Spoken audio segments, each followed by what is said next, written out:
Good morning, class. Welcome to our today's lesson on carbohydrates. I am your trainer, Phyllis Gnori. I'll be taking you through this lesson for today. What are carbohydrates? Carbohydrates are sugar molecules consisting of carbon, hydrogen, and oxygen atoms. They're usually in the ratio of 1:2:1.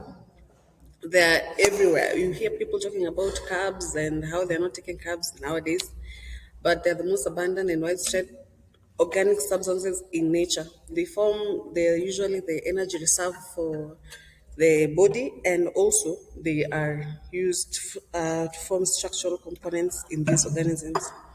We have four classes of carbohydrates. Let's get into it. We have monosaccharides, disaccharides, oligosaccharides, and polysaccharides.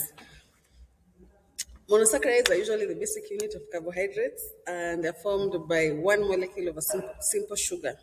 We're talking here about like glucose. Disaccharide is formed when these two glucose units, two molecules of a monosaccharide, they come together and form a glycosidic bond, and thus they form a disaccharide. An example is when you have two glucose molecules, you find that you get maltose from that. Oligosaccharides are usually bigger than disaccharides. They usually contain 3 to 6 monosaccharide units, which are linked together by a glycosidic bond, but they are found rarely occurring in nature.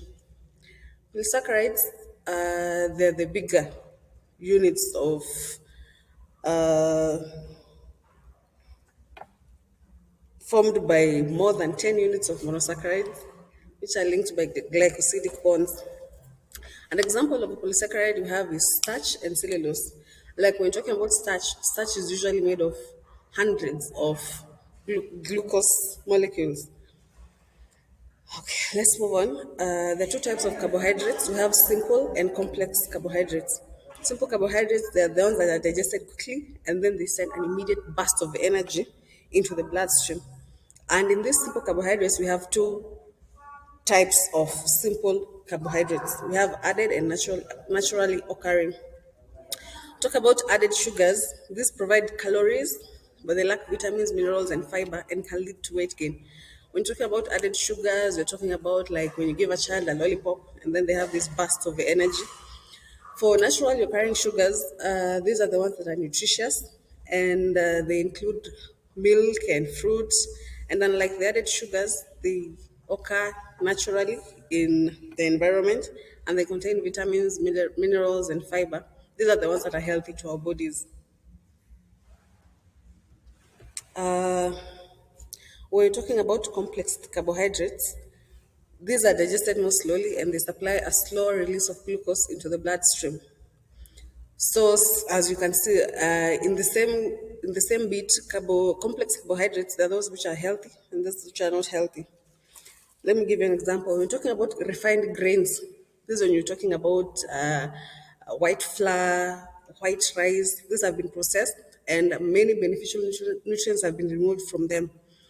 In contrast, when you're talking about unrefined whole grains, like brown rice, when you're talking about going to the posho mill to grind your maize, you find that these are unrefined whole grains and they're full of fiber and vital nutrients which support your health. Moving on, let's talk about which foods have carbohydrates. These include grains, e.g., bread. We have fruits like bananas, mangoes, dairy products like milk and yogurt, legumes when you're talking about beans, peas, and lentils, snack foods like cakes, cookies, candy, juices, fruit drinks, and lastly, when you're talking about starchy vegetables such as sweet potatoes, corn, and peas. Thank you, class, for your attendance. See you next time.